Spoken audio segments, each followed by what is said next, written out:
Mi madre me pidió prestarle dinero para operarse. Semanas después, vi su foto en una isla con mi ex. Siempre pensé que ayudar a mi madre era lo correcto. Desde pequeña me enseñaron que una hija buena siempre está cuando su madre la necesita, sin hacer preguntas, sin quejarse, y así lo hice toda mi vida. Pero nunca imaginé que esa misma lealtad sería lo que terminaría rompiéndome. Todo empezó una tarde de marzo. Mi madre me llamó con esa voz temblorosa que usa cuando quiere parecer frágil. Mi vida, necesito hablar contigo. Es algo delicado. Yo iba saliendo del trabajo, con la cabeza llena de pendientes y el cansancio pegado al cuerpo. Pero escucharla así me asustó. Le pregunté qué pasaba y ella suspiró antes de decirlo.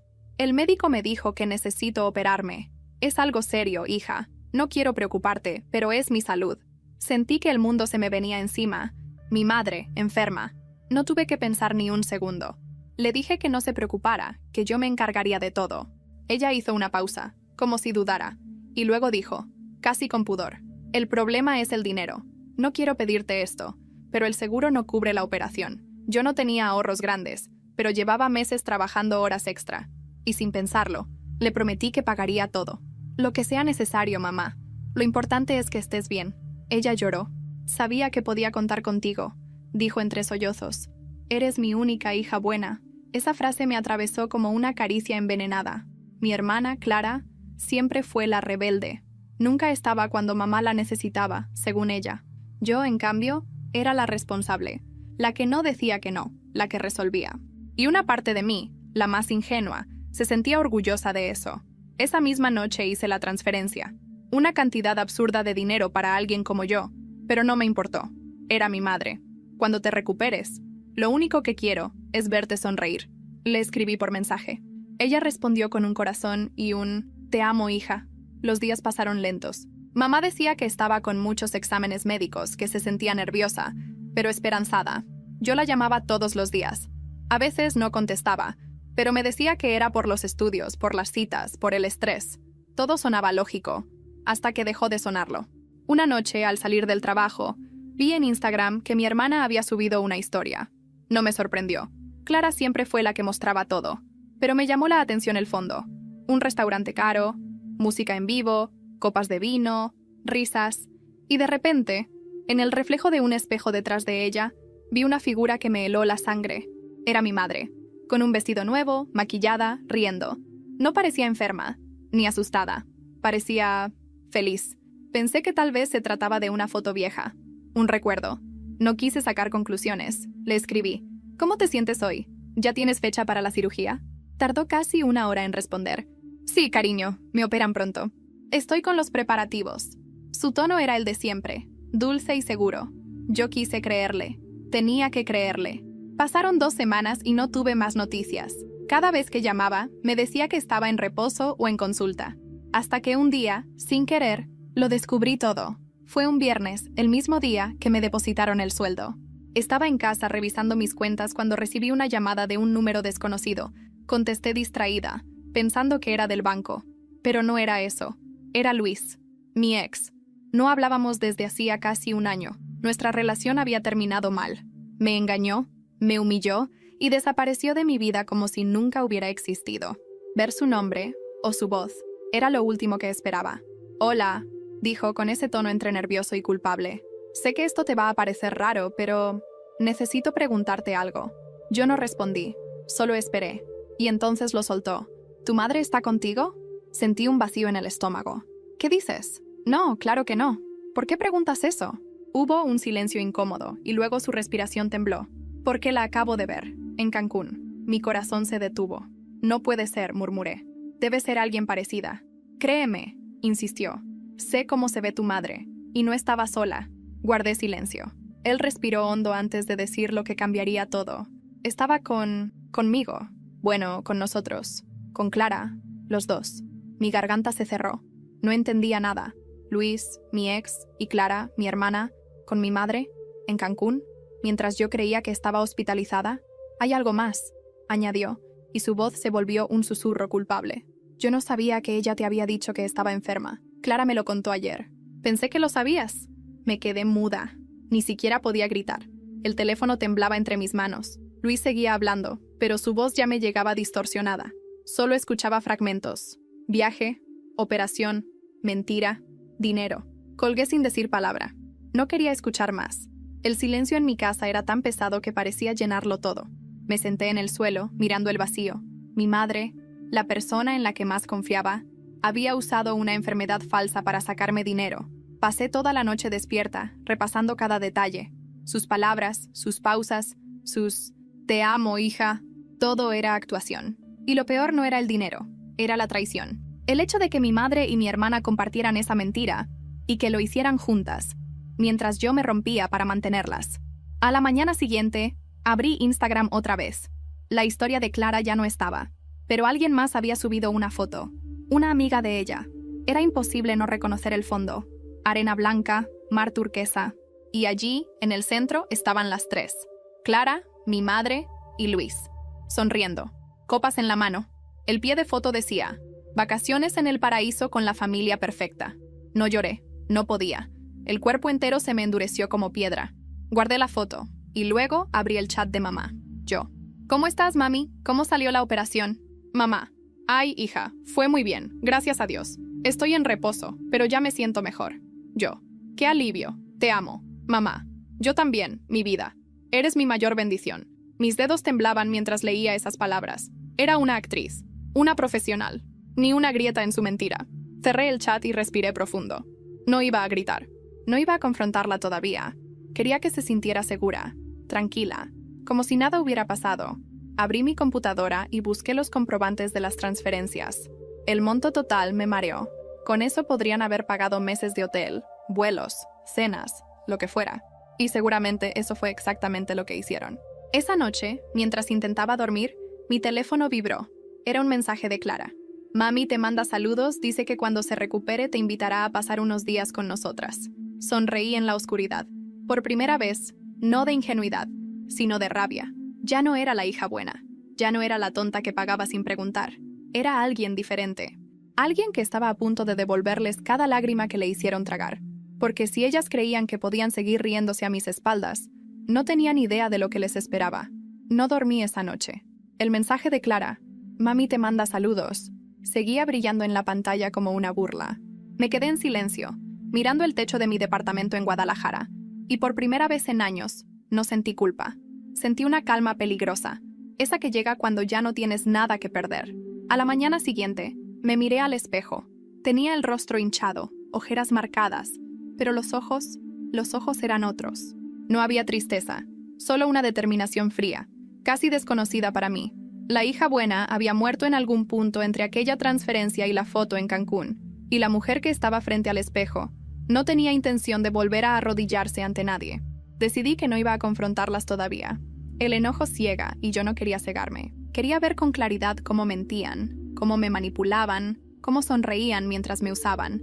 Así que guardé mi rabia como quien guarda una navaja en el bolsillo, cerca, pero invisible. Esa tarde, mi madre me llamó. Su tono era dulce, casi afectuoso. «¿Cómo estás, mi vida?», preguntó con esa voz que tantas veces confundí con amor. «Bien, mamá», respondí fingiendo normalidad. «¿Y tú? ¿Cómo va la recuperación?» «Ay, mi hija, poco a poco. El doctor dice que debo reposar, pero ya me siento mucho mejor». «Qué bueno», dije, sonriendo para que no se notara el temblor de mis manos. «¿Y Clara?» Hubo un silencio leve. «Anda muy ocupada con Luis», contestó ella con un tono entre orgullo y picardía. «Se ven felices, ¿sabes?» No respondí. Solo apreté los dientes mientras el sonido de su risa se mezclaba con el zumbido del ventilador. Quise preguntarle cómo podía reír después de haberme mentido en la cara, pero me contuve. No valía la pena gritar. Todavía no. Pasaron unos días y fingí que todo estaba normal. La llamaba cada tanto, le mandaba mensajes cortos, fotos del trabajo, como si nada hubiera pasado. Ella parecía encantada con mi madurez. Y entre cada palabra suya, yo tomaba nota mental de lo que decía, de lo que evitaba, de lo que fingía no recordar. Hasta que un viernes me escribió: «Quiero verte, hija. Te debo una cena. Te extraño». Era perfecta la oportunidad. Si quería verme, me iba a tener frente a frente. Pero no como su hija buena, sino como su espejo. Nos vimos en un restaurante en Chapalita, uno de esos lugares con luces cálidas y meseros que sonríen demasiado. Cuando llegó, me costó reconocerla. Cabello recién teñido, piel bronceada, un vestido color arena que no había visto antes. Se veía más joven, más segura, más feliz que nunca, y yo sentí un nudo en la garganta que no era tristeza, era furia contenida. «Te ves hermosa, mamá», dije. Ella sonrió, encantada con el halago. «Ay, hija, tú siempre tan linda. Por eso Dios te bendice». Esa frase, siempre la misma, como si mi valor dependiera de su aprobación. Durante la cena habló sin parar. De Clara, de Luis, de sus nuevos proyectos. Yo la escuchaba como quien observa una obra de teatro ya conocida. Cada palabra suya era un acto, cada gesto, una máscara. Cuando el mesero se alejó, ella tomó mi mano. «Sé que estuve ausente, hija. A veces la vida nos lleva por caminos raros. Pero quiero que sepas que lo hice por mi bien». «Claro», dije despacio. «Por tu salud». Ella asintió, sin notar el veneno detrás de mis palabras. «Exacto. Tú me entiendes. Siempre me has entendido mejor que nadie». «Sí, mamá. Siempre te entendí. Por eso eres mi hija buena», dijo sonriendo. Y esa frase, esa maldita frase, fue como una bofetada invisible. Quise reír, no por ironía, sino por lo absurdo. ¿Cómo puede alguien decirte que te ama mientras te entierra viva con expectativas? Cuando terminó la cena, se levantó y me abrazó con fuerza. «No quiero que estemos distantes, mi vida. La familia es lo único que tenemos». Sentí el perfume caro impregnarse en mi ropa. «Tienes razón, mamá, pero hay cosas que cambian», susurré. «¿Qué cosas?» «Ya lo verás». Pagué la cuenta antes de que pudiera sacar su cartera. Ella protestó un poco, fingiendo sorpresa. «No debiste hacerlo, hija». «No te preocupes», respondí. «Estoy acostumbrada». En el estacionamiento la vi alejarse. Su figura se disolvía entre los autos y las luces del semáforo. Y justo cuando estaba por subirme al coche, mi celular vibró. Era un mensaje de Luis. «Necesito verte. No es lo que crees». Me quedé mirando la pantalla por varios segundos, con el corazón acelerado. No sabía si era un intento de disculpa o una nueva mentira, pero algo dentro de mí, una voz que no conocía, me dijo que debía ir, porque tal vez esa cita no sería un encuentro, sino el principio de algo mucho más grande. Nunca imaginé que volvería a ver a Luis. Después de todo lo que pasó, después de tantas noches preguntándome cómo alguien podía mentir mirándote a los ojos, juré que si algún día lo veía de nuevo, sería solo para pasar de largo. Pero esa noche, mientras manejaba por las calles húmedas de Guadalajara, mi curiosidad pudo más que mi orgullo. A veces, las heridas necesitan abrirse una última vez para dejar de doler. Nos citamos en un café discreto, en la colonia americana. El lugar estaba casi vacío, salvo por una pareja en la esquina y un mesero aburrido viendo su celular. Luis ya estaba ahí. Tenía el mismo gesto nervioso de siempre, ese tic en la mandíbula que aparecía cuando no sabía cómo empezar una conversación, y cuando levantó la mirada y me vio entrar, su expresión se partió entre culpa y alivio. «Gracias por venir», dijo en voz baja, poniéndose de pie. «No lo hice por ti», respondí, dejando mi bolso en la mesa. «Lo hice por curiosidad». Él asintió, sin mirarme directamente. «Está bien. No espero que me creas, pero necesitaba explicarte lo que pasó». Pedí un café americano. Mientras el mesero se alejaba, me crucé de brazos. ¿Explicarme qué? ¿Que fuiste a Cancún con mi hermana y mi madre mientras yo pensaba que una de ellas estaba en un hospital? «No fue así», dijo rápido. «Bueno, sí, estuvimos allá, pero no por las razones que crees». Solté una risa seca. «Ah, claro. ¿Fue por caridad? ¿Una misión espiritual?» Luis bajó la mirada, apretando el borde de la taza. «Tu mamá me llamó Sofía. Dijo que necesitaba descansar, que estaba agotada, que tú estabas muy ocupada. Me pidió ayuda con los boletos, con el viaje. ¿Y tú accediste?» Lo interrumpí. «No sabía lo de la operación. Lo juro. Cuando me enteré, me sentí como un imbécil». «Un imbécil no», dije, mirándolo fijo. «Un cómplice». Hubo un silencio denso. Solo se escuchaba el sonido de las cucharitas golpeando las tazas en otras mesas. Luis respiró hondo. «Yo también fui usado, Sofía. Clara me buscó primero. Me dijo que tú no querías saber nada de mí, que estabas saliendo con alguien más. ¿Y tú lo creíste?», dije, sin sorpresa. «Sí», asintió, «porque quería creerlo, porque era más fácil que admitir que te había perdido». Esa confesión me dolió más de lo que debería. Una parte de mí, la que aún recordaba los domingos de películas y los «te amo» a media voz, quiso creerle. Pero otra parte, más fría, se mantuvo firme. No era amor lo que me movía esa noche. Era algo más parecido a la necesidad de entender hasta qué punto todos habían jugado conmigo. «¿Y mi madre?», pregunté finalmente. Luis levantó la vista, y por un segundo vi miedo en sus ojos. «Tu madre», vaciló. «Ella es distinta, Sofía. No es mala persona, pero sabe cómo hacer que la gente actúe por ella. Te hace sentir que ayudarla es tu deber, y cuando te das cuenta, ya estás atrapado. Lo sé mejor que nadie, respondí. Luis asintió lentamente. Clara, ella también está metida en algo raro. Se la pasa con gente de dinero. Presume cosas que no puede pagar. Creo que tu mamá la usa para mantener su imagen. ¿Imagen de qué? Pregunté. De mujer perfecta, de madre amorosa, de familia feliz. Me quedé callada, observando cómo el vapor del café se desvanecía entre nosotros. Esa frase, familia feliz, me sonó a broma cruel, porque si algo no éramos, era eso. ¿Por qué me estás diciendo todo esto? Pregunté finalmente. Luis dudó. Porque todavía te debo la verdad y porque... Hizo una pausa. Creo que tu madre te tiene miedo. Fruncí el ceño. ¿Miedo? Sí. Dijo que si te dabas cuenta de todo, la ibas a destruir. Sonreí, sin poder evitarlo. ¿Y tú qué piensas? Pienso que ya no eres la misma, dijo él, mirándome de una forma que no supe interpretar. Y eso la asusta. Nos quedamos en silencio. Yo jugueteaba con la cuchara, y él, con su culpa. Al salir, me ofreció llevarme, pero lo rechacé. Necesitaba caminar, respirar, ordenar mis pensamientos. Mientras caminaba hacia el auto, revisé el celular. Un mensaje nuevo. Era de mi madre.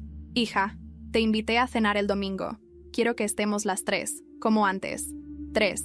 Ella, Clara y yo. Después de lo que había escuchado esa noche, la idea de sentarme a esa mesa me revolvía el estómago, pero algo me decía que era necesario. No para reconciliarme, sino para mirar de frente el teatro familiar y decidir, de una vez por todas, si quería seguir siendo parte del elenco o apagar las luces. Y mientras guardaba el celular en la bolsa, un pensamiento me atravesó.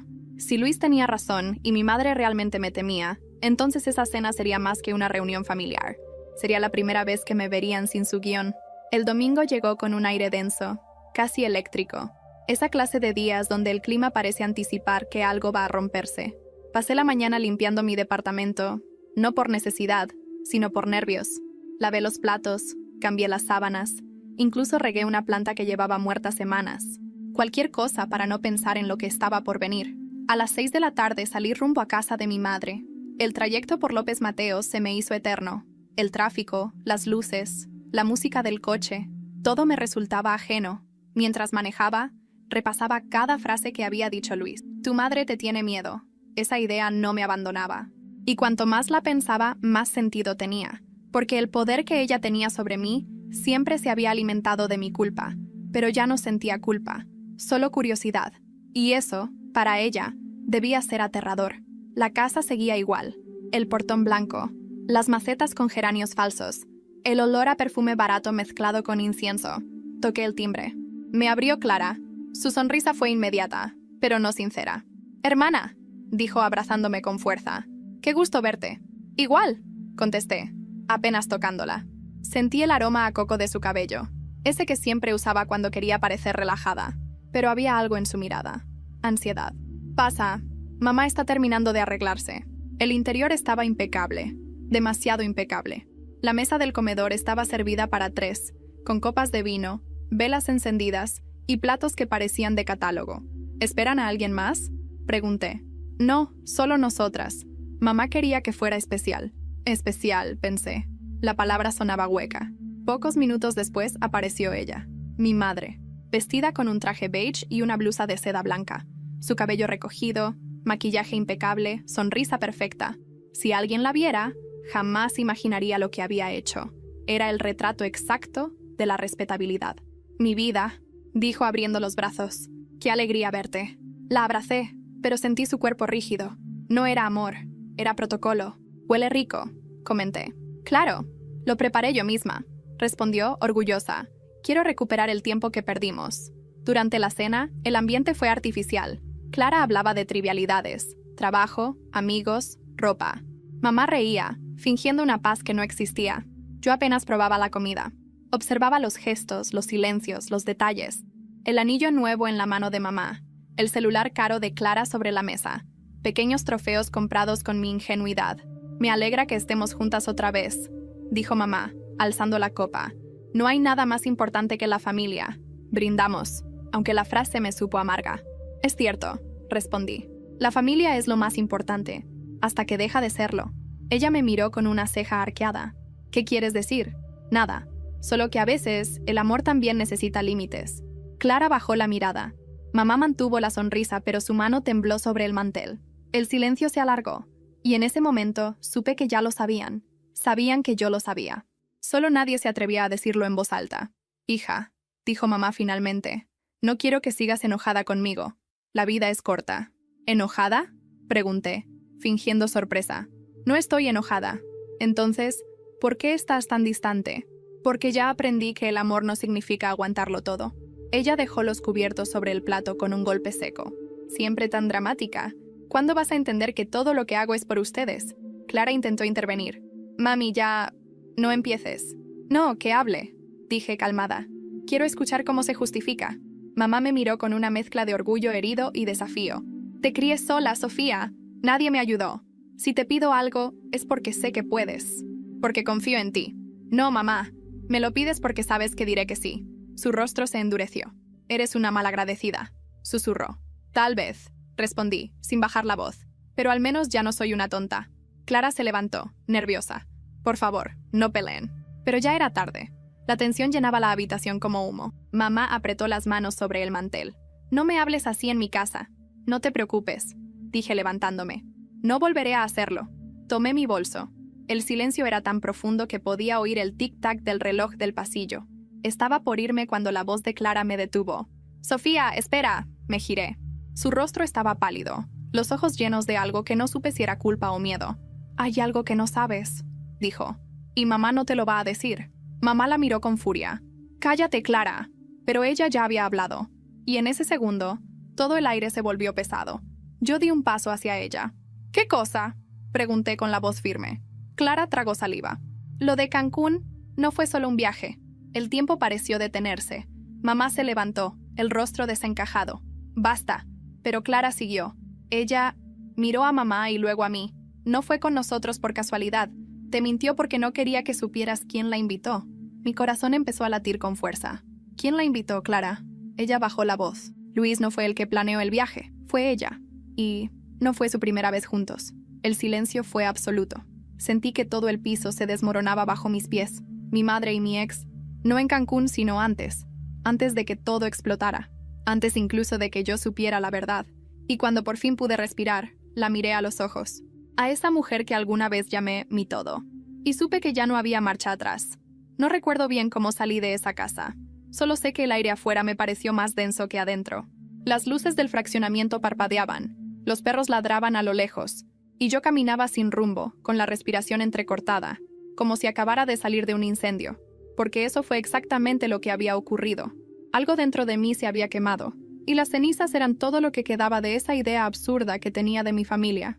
Subí al coche y encendí el motor, pero no arranqué. Las manos me temblaban sobre el volante.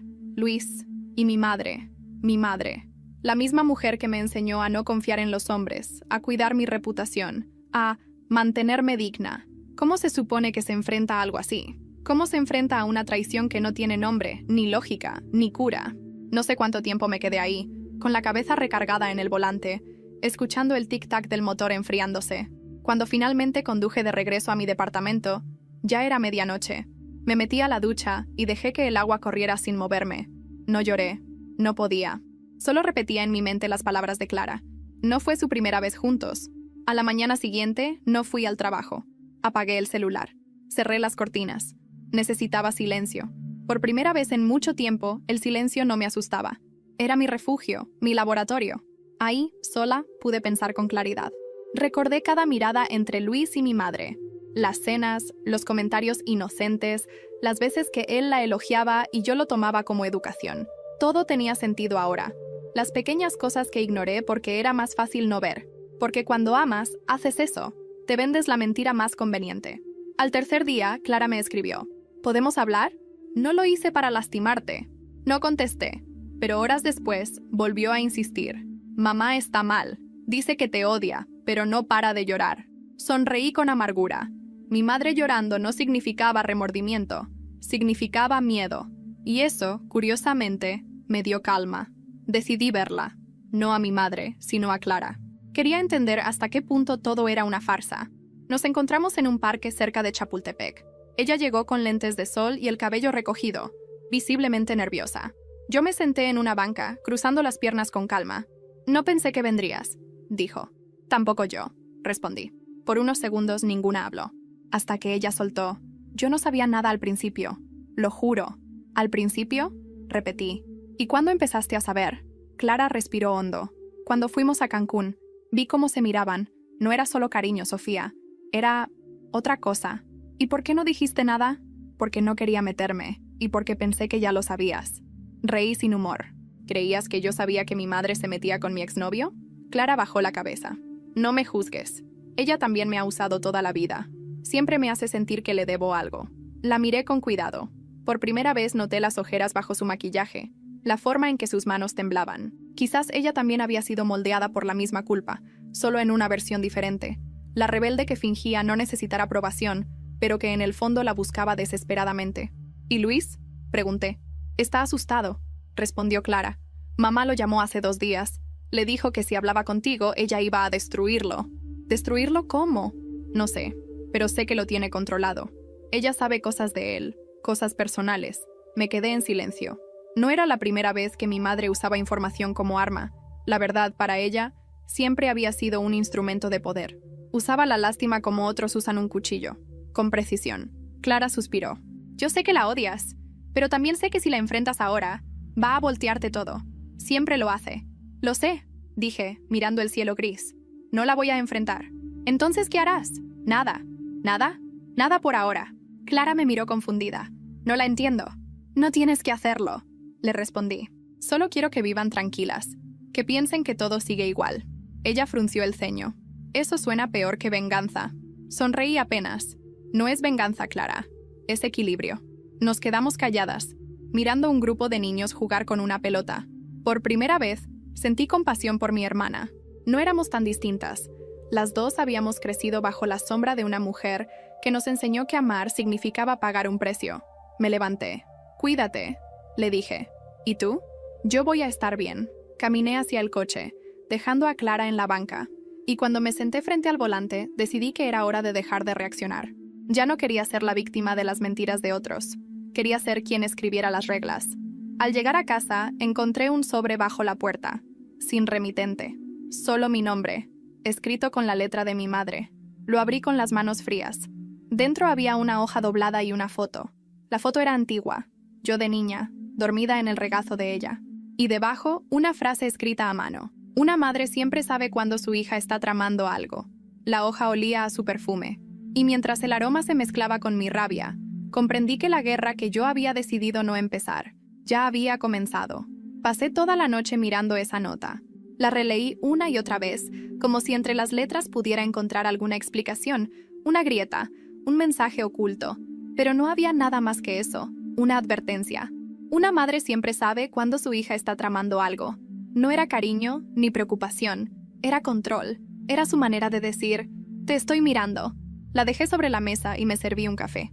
Tenía las manos frías, pero la cabeza en llamas. Ya no podía seguir pretendiendo que todo estaba bien. Sin embargo, tampoco podía reaccionar con impulsividad. No contra ella, porque mi madre no peleaba con gritos ni con golpes, peleaba con culpa, con manipulación, con su versión de la verdad. Y esa siempre la hacía parecer la víctima. Esa mañana, recibí un mensaje de Clara. Mamá quiere verte. Dice que quiere arreglar las cosas. No respondí. Pero más tarde, mientras volvía del trabajo, mi madre me llamó directamente. Contesté sin pensar. ¿Qué pasa, mamá? No te pongas a la defensiva, hija, dijo con voz suave. Solo quiero hablar contigo. ¿Hablar de qué? De nosotras. De todo esto. ¿Ahora sí te interesa hablar? Pregunté. Hubo una pausa. Siempre me ha interesado. Pero tú te has alejado. No quiero que sigamos así. No te preocupes, respondí, seca. Yo estoy bien. ¿Podemos vernos esta semana? Te prometo que no habrá dramas. Pensé en decirle que no, pero su tono, ese tono calculado de madre arrepentida, me atrapó como siempre. Está bien. El viernes. Colgué antes de que pudiera decir algo más. El viernes llegó rápido, demasiado. Pasé todo el día sintiendo que algo no encajaba. Y cuando llegué a su casa, lo confirmé. La puerta estaba entreabierta. No quise entrar sin avisar. ¿Mamá? Llamé desde el pasillo. Adelante, hija. Estoy en la sala. Entré. El olor a incienso y perfume me golpeó de inmediato. Ella estaba sentada en el sillón, con una copa de vino en la mano y una sonrisa ensayada. «¡Qué gusto verte!», No digas eso, mamá. Sabes que no es verdad. Ay, Sofía, no empieces. Si vienes con esa actitud, mejor vete. Solo vine porque dijiste que querías hablar. Eso intento. Pero contigo ya no se puede. Cualquier cosa que digo, la tomas mal. Me quedé de pie observándola. Era increíble cómo podía cambiar el tono de víctima a verdugo en cuestión de segundos. ¿Por qué me dejaste esa nota? Pregunté. ¿Qué nota? La que pusiste debajo de mi puerta. Sonrió, fingiendo inocencia. Ah, eso. Solo fue una broma. Quise recordarte que te conozco. No era una broma, era una amenaza. Ay, hija, siempre exageras todo.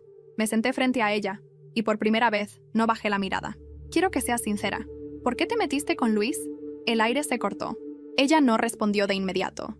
Solo apoyó la copa en la mesa y suspiró. ¿Eso te dijo Clara? Preguntó al fin. Sí, y tú no lo negaste. No tengo por qué darte explicaciones. Eres mi madre, y precisamente por eso no te las debo. Su voz se endureció. Lo que pasó con Luis no fue planeado. Simplemente ocurrió. ¿Ocurrió? Repetí incrédula. No fue por ti, Sofía. Fue por mí. ¿Por ti? Toda mi vida la dediqué a ser madre.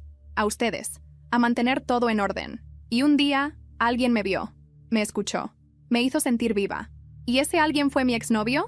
Pregunté, conteniendo la rabia. No planeé que fuera él, pero él me entendía. Me levanté. No, mamá. Él no te entendía. Te servía. Como yo.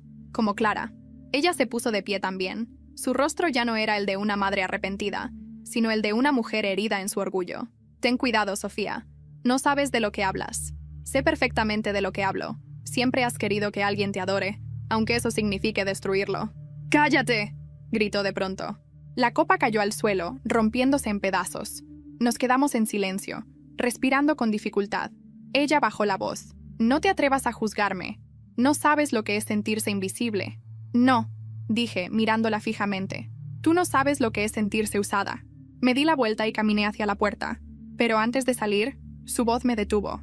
Sofía, dijo con un tono más bajo, casi un ruego. No quiero perderte. Ya me perdiste, respondí sin mirarla. Solo que aún no te has dado cuenta. Cerré la puerta despacio, sin un portazo, sin rabia, y mientras caminaba hacia el auto, sentí que por fin había dado el primer paso fuera del círculo. Pero esa sensación de libertad no duró mucho. Apenas llegué a casa, vi que tenía 3 llamadas perdidas de Clara y un mensaje nuevo. Sofía, contesta. Mamá tuvo un accidente. El celular casi se me cayó de las manos. Por un segundo, todo el rencor se borró. Y sin pensarlo, tomé las llaves y salí corriendo hacia el coche. La carretera hacia el hospital se me hizo interminable. El volante me sudaba entre las manos, y el sonido del claxon me sacaba de mis propios pensamientos cada pocos minutos. No podía dejar de imaginar su rostro. Mi madre. ¿Había sido realmente un accidente? ¿O era otra de sus maniobras? La conocía demasiado bien como para no sospecharlo, pero también demasiado como para no tener miedo. Cuando llegué a urgencias, Clara estaba sentada en una banca, con el maquillaje corrido y las manos apretadas sobre el regazo. Al verme, se levantó enseguida. «Sofía», dijo con un hilo de voz. «Gracias a Dios llegaste». «¿Qué pasó?», pregunté sin saludarla siquiera. «Se cayó por las escaleras de la casa. Dicen que se golpeó fuerte la cabeza». La miré fijo. «¿De verdad fue una caída, Clara?». Ella evitó mis ojos. «Eso dijeron los paramédicos». «¿Y tú estabas ahí?». «No», titubeó. Ella estaba sola. Yo llegué después cuando el vecino escuchó el golpe.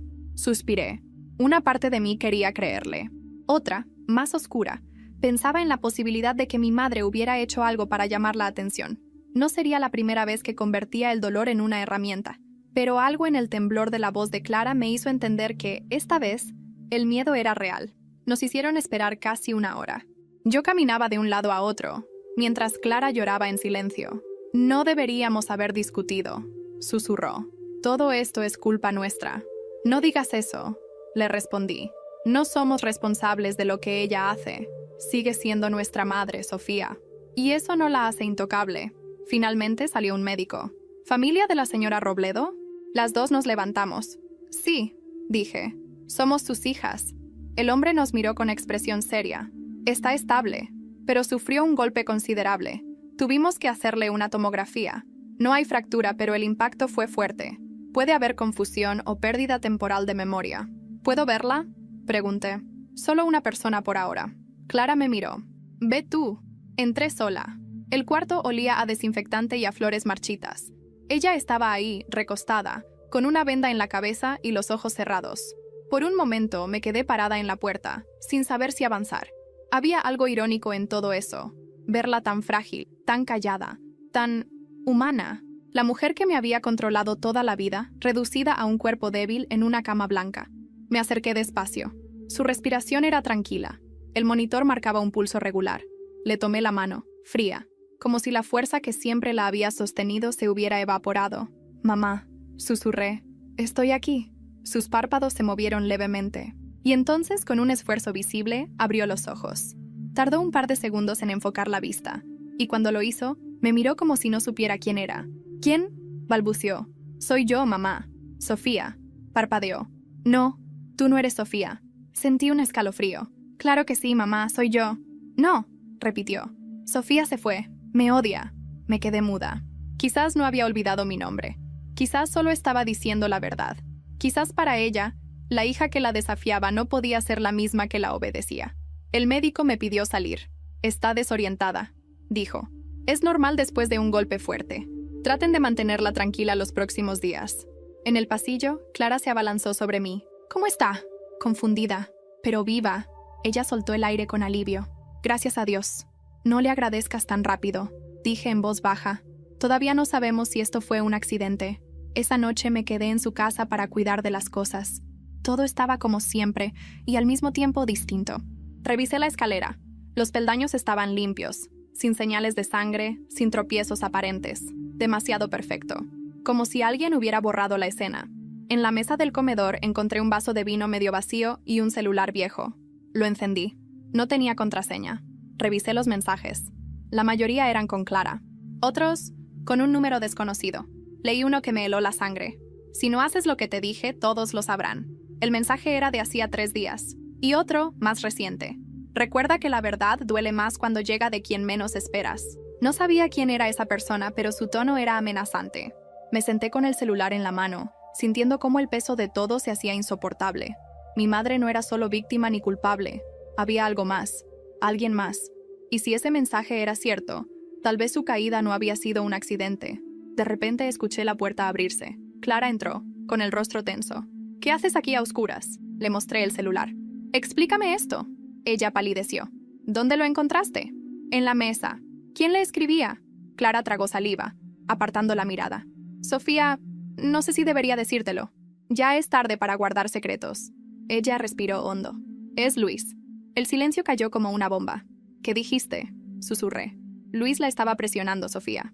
Amenazó con contar algo que ella le hizo. Y entonces lo entendí. Mi madre no solo me había mentido, también había mentido a él. Y ahora, alguien más podía estar pagando el precio. Esa noche casi no dormí. El eco de las palabras de Clara no dejaba de rebotar en mi cabeza. Luis la estaba presionando. ¿Presionándola por qué? ¿Qué podía tener él que la hiciera perder el control? Había pasado de ser su amante secreto a su amenaza, y algo en esa ecuación no cuadraba. Luis nunca había tenido poder sobre nadie.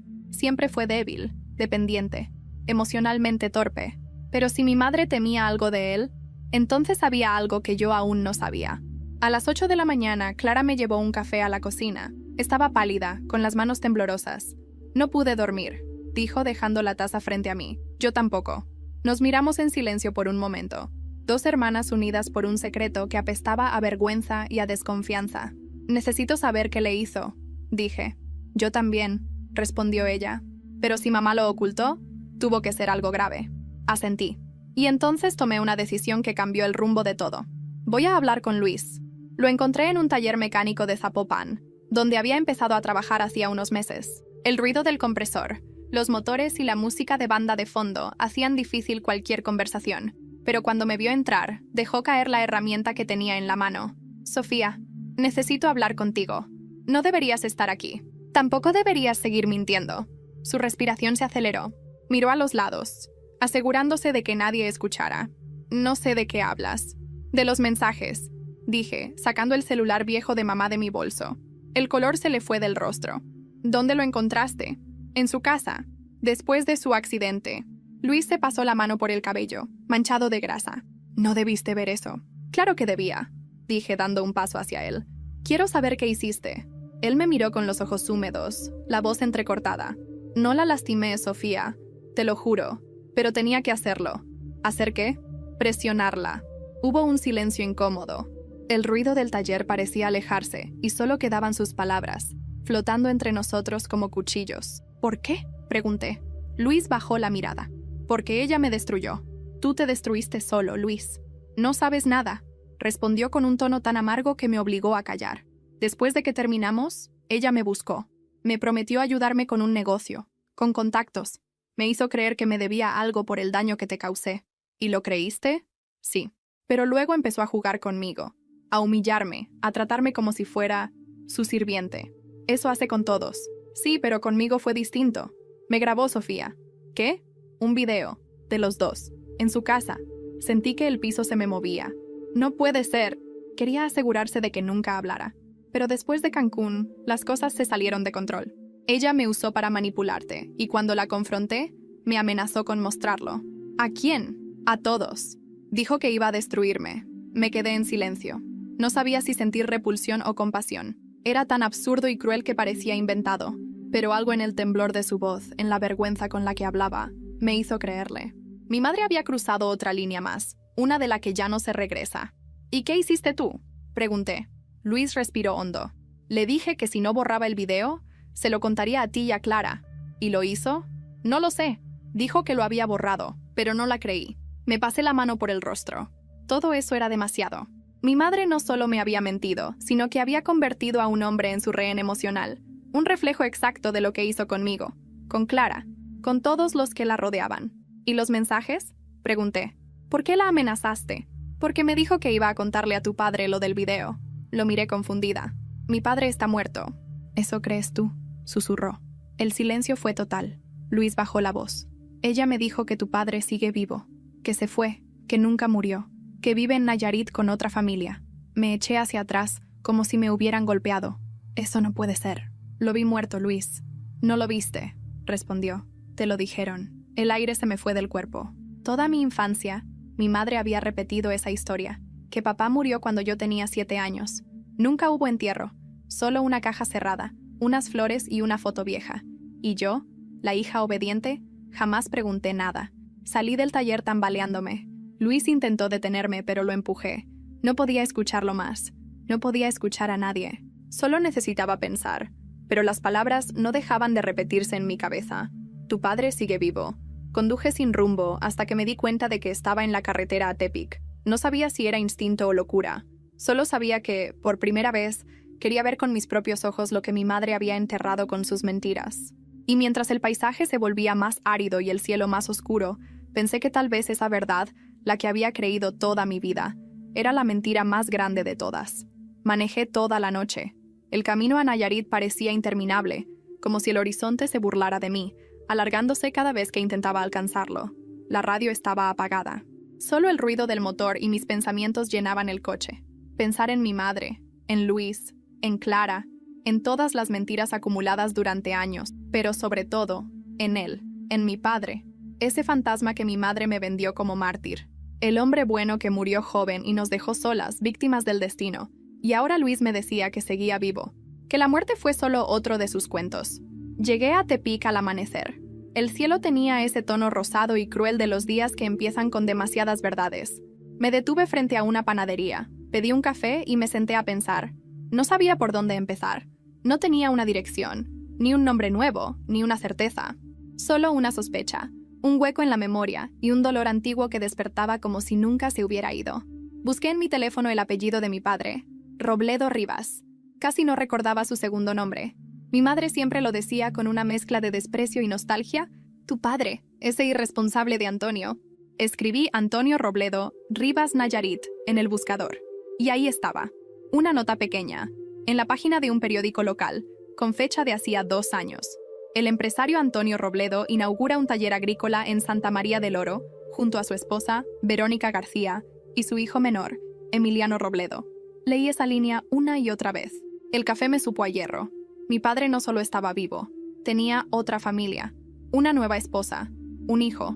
Me quedé sentada, inmóvil, mirando el celular, con una mezcla de rabia y vértigo.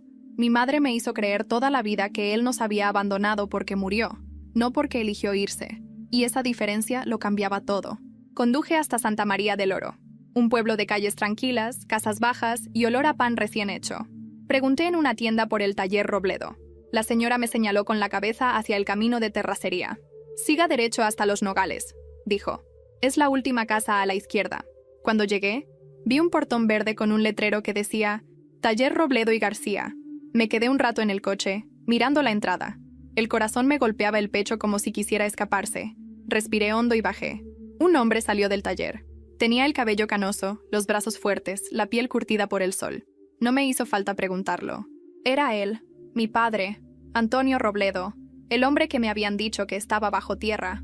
Me quedé parada, sin poder moverme. Él me miró con una confusión amable, como quien intenta recordar un rostro familiar. «¿Te ayudo en algo, señorita?», preguntó. Mi voz se quebró. «Soy... Sofía». Él frunció el ceño. «¿Sofía? Tu hija». El silencio que siguió fue insoportable. Sus ojos se abrieron, y la llave inglesa que tenía en la mano cayó al suelo. «No», susurró. «No puede ser». «Sí puede», dije, sintiendo que la voz me temblaba. «Estoy viva. Y tú también, por lo visto». Él dio un paso hacia mí, pero yo retrocedí. «No te acerques. Déjame explicarte». «No hay nada que explicar. Me enterraste viva igual que ella». «Sofía, por favor», dijo con las manos levantadas, como si temiera que lo golpeara. «No sabes todo. No necesito saberlo. Me bastan los hechos. Fingieron tu muerte, y me crió una mujer que me mintió todos los días de mi vida». «No fue así. Yo no fingí nada. Ella me dijo que tú no querías verme». Reí con incredulidad. «¿Y le creíste? Era tu madre». «Exacto. Era mi madre. La reina de las mentiras». Él suspiró, bajando la cabeza. «Verónica, mi esposa, no sabe nada. Ni Emiliano. No quiero que se enteren. No te preocupes. No vine a destruir tu nueva vida. Vine a entender por qué destruiste la mía». Sus ojos se llenaron de lágrimas. «Tenía miedo, Sofía. Tu madre me amenazó. Dijo que si me acercaba, iba a decir que yo la golpeaba, que iba a denunciarme. Yo no supe qué hacer. Así que fue más fácil morirte». No respondió. Y en ese silencio, supe que era cierto. Mi madre no solo lo manipuló a él, también lo borró de mi vida. Lo convirtió en mártir para no quedar como víctima. Me di la vuelta. No quería escuchar más excusas. Pero antes de irme, él me tomó la muñeca con suavidad. «Perdóname. No sé si puedo. Solo prométeme algo», dijo con voz baja. «No dejes que te destruya como lo hizo conmigo». Me solté despacio. «Llegas 20 años tarde para ese consejo». Subí al coche, con la vista nublada. Por el retrovisor, vi cómo él se quedaba parado en medio del camino, inmóvil, con las manos en los bolsillos, mirando el polvo levantarse. No lloré. No podía. La tristeza había dejado de doler. Ahora solo quedaba la claridad. Todo lo que había creído era una puesta en escena. Y mi madre era la directora de esa obra. Volví a Guadalajara esa misma noche. En el buzón de mi edificio había un sobre con mi nombre. Dentro, una sola hoja. «No vuelvas a buscarlo. Él no es lo que crees». Y abajo, la firma. Mi madre. Su letra firme, precisa, como si nada hubiera cambiado. Como si no acabara de descubrir que me robó un padre, una infancia y toda una verdad. Me quedé sentada en las escaleras, con la carta en las manos, mientras afuera comenzaba a llover. Y comprendí algo que nunca había entendido antes. Mi madre no quería que yo supiera la verdad, porque cuando sabes la verdad, ya no puedes ser controlado. Y eso, para ella, era la peor de las pérdidas. La lluvia no paró en toda la noche. Me quedé despierta, con la carta de mi madre sobre la mesa, el sonido del agua golpeando las ventanas y una sola idea repitiéndose en mi mente. Ella sabía que lo iban a encontrar. No era coincidencia. No era culpa ni remordimiento. Era advertencia. Y la manera en que me la dejó, sin explicación, sin disculpa, era su forma de recordarme que, incluso desde la distancia, todavía podía mover mis hilos. Pero esa carta ya no me provocaba miedo. Me provocaba algo más peligroso, lucidez. Porque por primera vez veía a mi madre tal como era, no como quería que la viera. Y entenderla era el primer paso para liberarme de ella. Al día siguiente, fui a ver a Clara. Vivía en un pequeño departamento cerca de la colonia Providencia, el mismo que mi madre le había ayudado a alquilar meses atrás. Toqué el timbre y esperé. Cuando abrió la puerta tenía los ojos hinchados, como si tampoco hubiera dormido. «¿Qué haces aquí?», preguntó, tensa. «Necesito hablar contigo». «¿Sobre mamá?». «Sí, y sobre papá». Clara se quedó inmóvil. «¿Qué pasa con papá?». «Está vivo». Su reacción fue tan inmediata que no hizo falta confirmarla. Tú también lo sabías, dije. Ella se llevó las manos al rostro. No sabía cómo decírtelo. Así que decidiste callarte. Mamá me lo contó hace unos meses, dijo con la voz temblorosa. Dijo que no podías saberlo, que te haría daño. No me hizo daño saberlo, Clara, dije mirándola fijamente. Me hizo daño que me mintieran. Nos quedamos en silencio unos segundos. El reloj de la cocina marcaba cada segundo como si fuera una cuenta regresiva. ¿Por qué te lo contó a ti y no a mí?, pregunté. Clara se encogió de hombros. Porque contigo ya no podía manipular. Conmigo sí. La sinceridad en su voz me desarmó. Por primera vez no la vi como mi rival, sino como otra víctima más. Nos sentamos en la mesa, frente a 2 tazas de café frío. Fui a verlo, dije. Clara levantó la vista, sorprendida. ¿A papá? Asentí. Está en Nayarit. Tiene otra familia.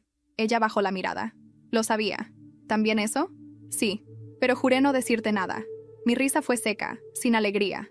Eres buena siguiendo las reglas de mamá. No lo digas así, protestó. No entiendes lo difícil que es decirle que no. Créeme, Clara. Lo entiendo perfectamente. Por un momento no supe si la odiaba o la compadecía. Estaba rota, igual que yo, solo que en otra dirección. Mientras yo cargaba la culpa de ser la hija buena, ella cargaba el peso de ser la rebelde. 2 máscaras distintas, pero impuestas por la misma mujer. ¿Y ahora qué vas a hacer?, preguntó finalmente. No lo sé, respondí, pero tengo que verla.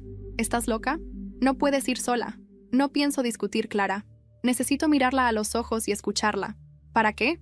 Para saber si todavía le queda un pedazo de verdad en la boca. Esa noche manejé hasta su casa. La lluvia había cesado, pero el cielo seguía encapotado, pesado. El portón estaba cerrado, las luces apagadas. Toqué varias veces, pero nadie respondió. Caminé hasta la ventana del costado y miré hacia adentro. Todo estaba en orden, como si no hubiera pasado nada.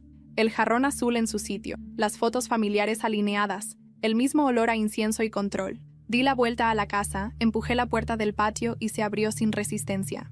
Entré despacio, en silencio. Solo se escuchaba el sonido del refrigerador. Avancé hacia la sala, donde un par de maletas esperaban junto a la puerta. Sobre una de ellas, una carta, con mi nombre. La abrí con el corazón acelerado. Dentro, una hoja escrita a mano, con la caligrafía firme que conocía de memoria. Sofía, no te imaginas lo que duele que una hija te mire con odio. No sabes lo que hice por protegerte. Hay cosas que no entenderías aunque te las explicara. Pero si fuiste a buscarlo, ya sabes lo que tenías que saber. No intentes seguirme. No te quiero ver sufrir más. Mamá, me quedé de pie, con la carta en las manos, mientras el silencio llenaba la casa. No había fotos faltantes, ni ropa fuera de lugar, ni señal de lucha. Solo ausencia. Una calma extraña, como si hubiera planeado su salida hacía tiempo. Busqué por todas partes, el cuarto, la cocina, el baño, nada. Solo las maletas que no se llevó. Y, en el escritorio, un sobre más pequeño dirigido a Clara. No lo abrí. No me correspondía. Pero algo dentro de mí supo que ese sería el último mensaje que tendríamos de ella. Salí de la casa con un nudo en la garganta. Miré el cielo oscuro, la calle vacía, y comprendí que, por fin, mi madre había hecho lo que siempre quiso. Desaparecer dejando atrás el caos perfecto. No sabía si estaba viva o muerta, si se había ido del país o solo del barrio. Pero por primera vez, esa incertidumbre no me paralizó. Solo me dejó una sensación extraña de libertad. Al llegar a mi coche, el celular vibró. Era un mensaje desconocido. Solo decía: hay algo que Clara necesita ver. Está en el correo viejo de tu madre. No tenía firma, no tenía número guardado. Y aunque juré no volver a caer en ningún juego de manipulación, algo en esas palabras me hizo abrir el motor y manejar directo a casa. Porque si algo había aprendido, era que las verdades más peligrosas no eran las que se esconden, eran las que esperan, pacientes, hasta que uno se atreve a mirar. Llegué a mi departamento con el corazón latiendo en los oídos. Eran casi las 3 de la madrugada, pero el insomnio ya no era mi enemigo, era mi estado natural. Encendí la laptop y abrí el correo de mi madre. Lo conocía bien. Lo usábamos para enviarle fotos familiares, facturas, cadenas de oración.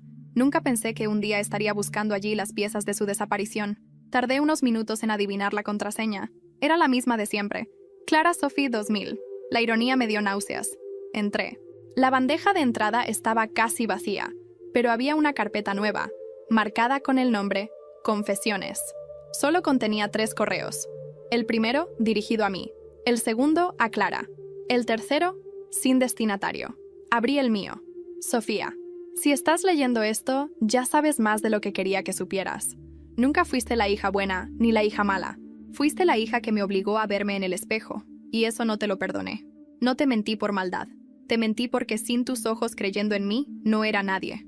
Luis fue un error, pero no por él, sino por lo que vi en él, tu forma de mirarlo, tu lealtad. Quise probar si podía tenerla.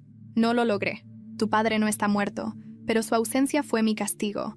No busques redención en esta carta, no la hay. Cada quien carga su versión de la historia, y esta es la mía. Yo solo intenté que no me olvidaran. Perdón, si puedes. Mamá, la leí varias veces. Cada palabra parecía un intento de justificar lo imperdonable. No lloré. Ya no quedaban lágrimas para ella. Solo un cansancio que me atravesaba el alma. Abrí el correo dirigido a Clara. No lo hice por morbo, sino porque intuía que allí estaba la última pieza. El mensaje era corto. Clara, cuida de tu hermana. Ella es fuerte, pero no invencible. No repitas lo que yo hice. No uses el amor como arma. No intentes buscarme. Cuando una madre se convierte en su peor versión, lo mejor que puede hacer es desaparecer. Mamá, suspiré. Ella no pedía perdón. Tampoco ofrecía una explicación. Solo buscaba conservar el control incluso en su despedida. Abrí el tercer correo. El sin destinatario. Solo decía una línea. Si algún día alguien me encuentra, que sepa que no fue un accidente. Y adjunto, un documento. Una carta escaneada con un sello notarial, fechada hacía un mes. Un testamento. Mi nombre y el de Clara estaban allí. Mi madre había dejado la casa a nombre de las dos. Mitad y mitad. Ni un peso más, ni una palabra más. Durante semanas, no supe nada más de ella. Ni llamadas, ni rastros, ni noticias. La policía dijo que no había denuncia formal de desaparición, que probablemente se había ido por voluntad propia. Clara, en cambio, no se resignaba. La buscó en hospitales, en listas de pasajeros, en redes. Nada. Era como si se la hubiera tragado la tierra. Yo no la busqué. No por indiferencia, sino porque entendí que eso era exactamente lo que ella quería, que la siguiéramos persiguiendo, y yo ya no iba a hacerlo. Pasaron 3 meses. La casa fue vendida. Clara se mudó a Querétaro, intentando empezar de cero. Seguimos hablando, con cautela, como si nuestras palabras caminaran sobre vidrios rotos. A veces reíamos recordando cosas de la infancia, pero la risa siempre se rompía antes del final. El trauma no desaparece, solo se acomoda en lugares nuevos. Luis se fue del país. Me escribió una vez más antes de irse. Solo decía, gracias por no odiarme más de lo necesario.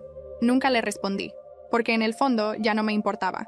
Y mi padre, volví a Nayarit solo una vez más. No lo busqué. Lo vi a lo lejos, en el taller, trabajando con su hijo. No me acerqué. No necesitaba respuestas.